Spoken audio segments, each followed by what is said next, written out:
Hey y'all, thanks again for checking in with us.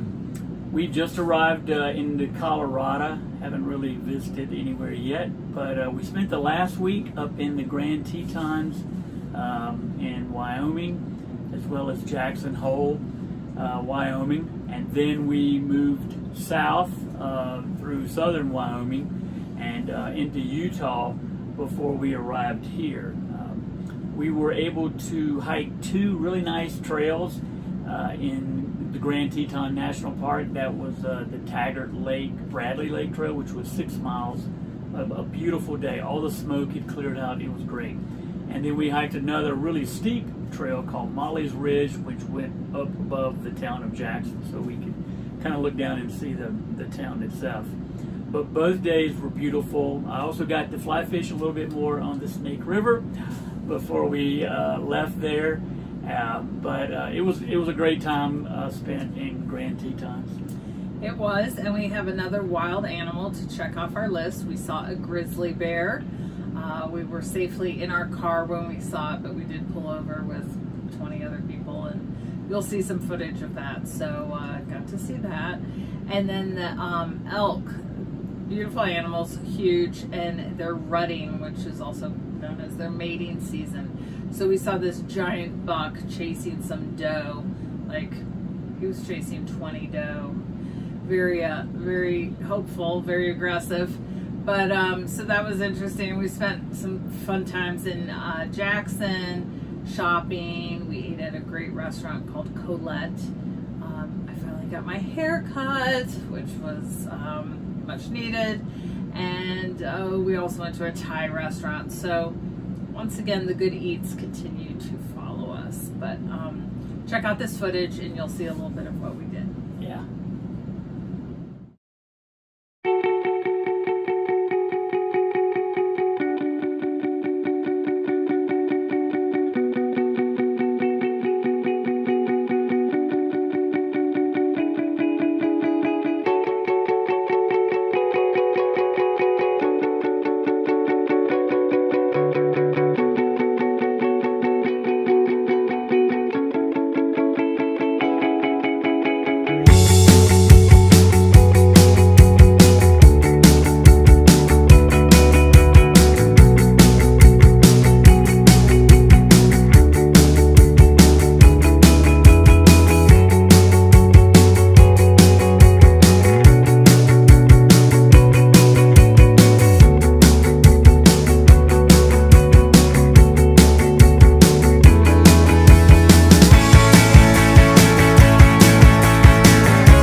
after we left Jackson, Wyoming, we went even further south into Wyoming, and we decided to stay at another Harvest Host. We've mentioned that before.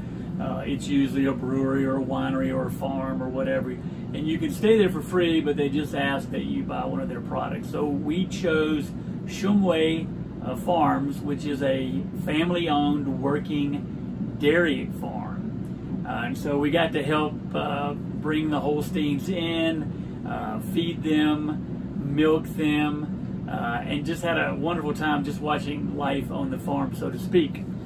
We also worked... Wait, mention the dogs. Yes, there's some Australian Kelps that they have, just like the Border Collies. They go out, and you'll see this in the video, round up the cows and then bring them in basically wherever they want them to go, which was the barn. They're amazing. With one-word commands, they were doing all this work, so yeah, pretty neat. We also lucked out there and met 2 other families who also have Airstreams. One was John and Caroline from Naples, Florida.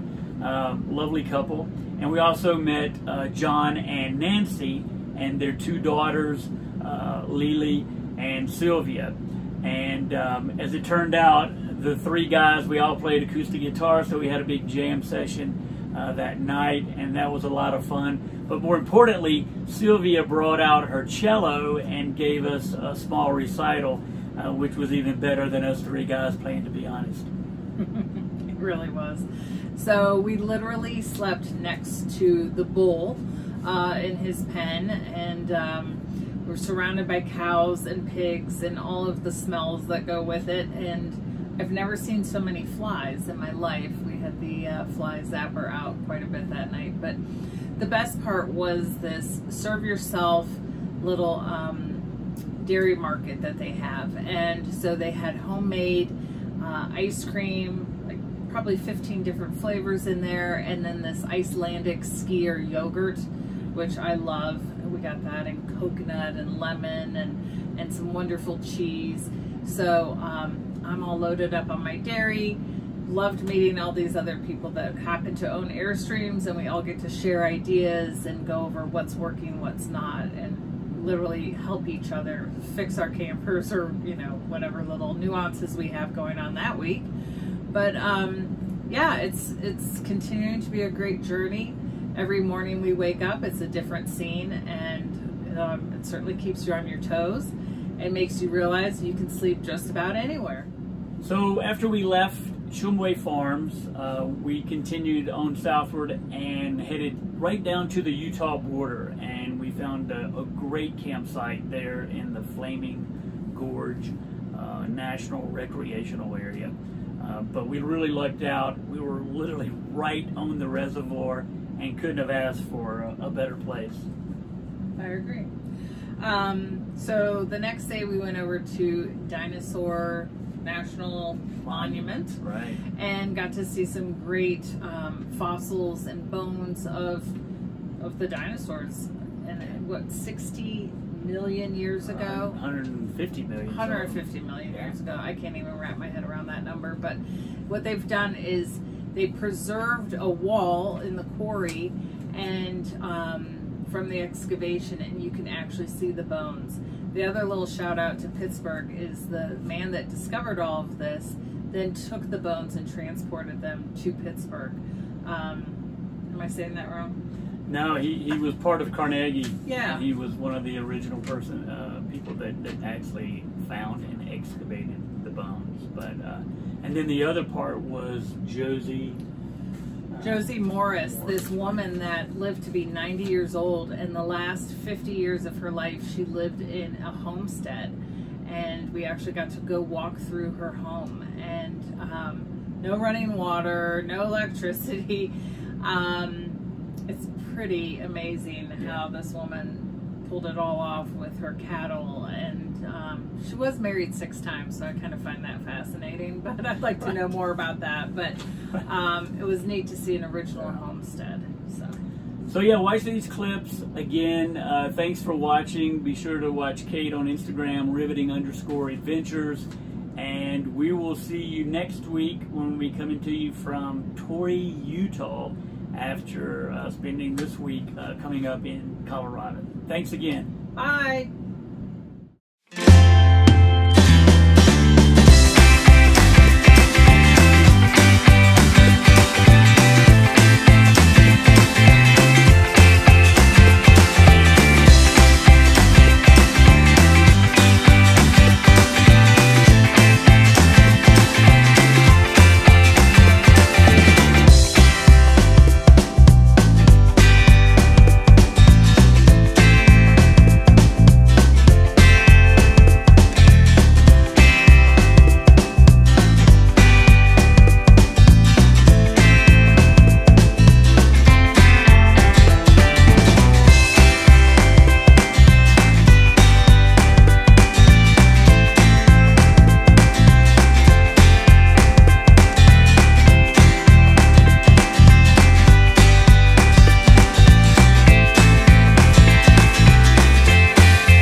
Take a load off Fanny. Take a load free. Take a load off Fanny. And you put the load right on.